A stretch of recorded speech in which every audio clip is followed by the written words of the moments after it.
Merhaba, tablet ya da telefondan kolayca animasyon nasıl yapılır beraber görelim. Bu kısımdan yeni proje açıyorum. Bu kısımdan da arka plan rengini değiştiriyorum. Kullandığım uygulamanın ismi Flipaclip. Buradan da arka plan için resim ekleyebiliyorum. Buradan da kamerayı açıp çekim yapabilir, onu ekleyebilirim. Buradan projemize isim yazabiliyoruz. Buradan çözünürlüğünü değiştiriyorum. Buradan ise 1 saniyedeki kare hızını değiştiriyorum. Varsayılan 12 karedir saniyede. Evet, işte uygulamanın arayüzü böyle. Basit, sade bir arayüzü var. Bu üstteki alana tıklarsanız tam ekran olur. Toolbar'ı istediğim gibi hareket ettirebiliyorum.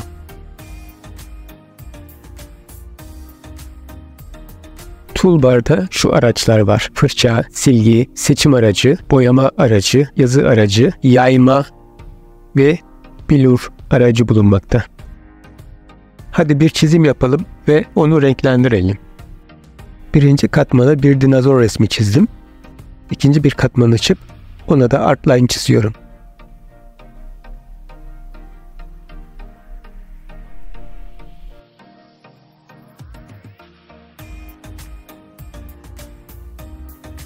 Sketch katmanını siliyorum.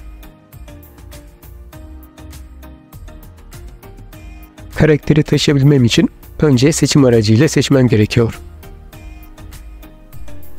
Yine karakter üzerinde küçük değişiklikler yapabilmem için yine seçim aracıyla önce seçmem gerekiyor.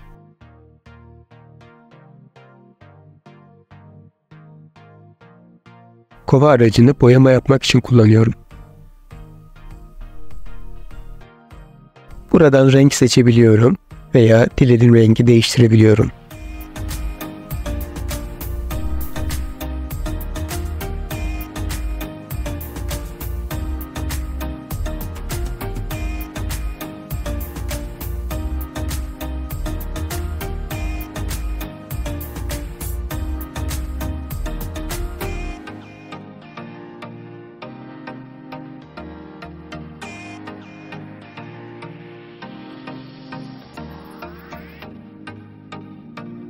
Yeni bir sayfa açmak için artı sembolüne veya açılan menüdeki Add sembolüne tıklıyorum. Şimdi karakterin ikinci uç resmini çizeceğim.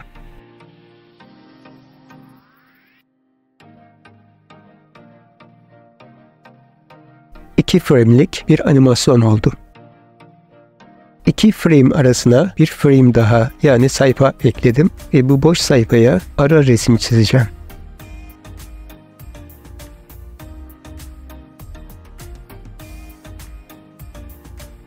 Şimdi de 3 frame'lik bir animasyon oldu. Devam edelim. Şimdi bu iki resmin arasına bir ara resim daha çizeceğim.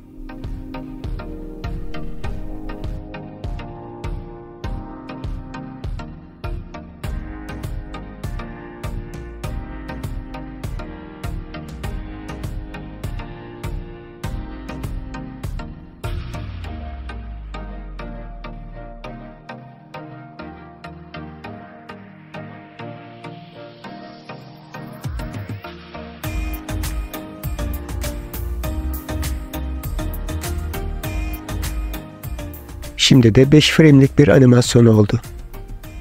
Devam edelim. Yeni bir layer eklemek için buraya tıklıyorum. Ve katmanlara isim veriyorum.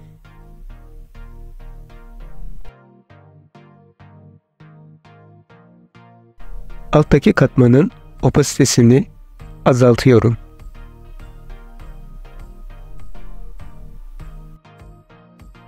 Bu özelliği de kapatmam gerekiyor.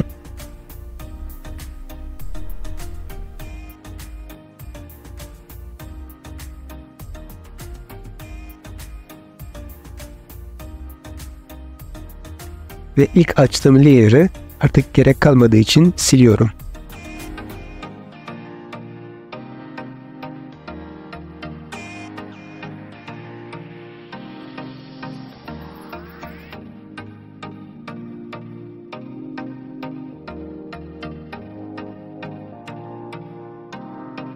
Animasyonu buradan export ediyorum.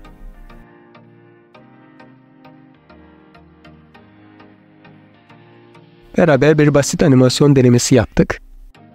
Abone olmayı unutmayınız. Görüşmek üzere.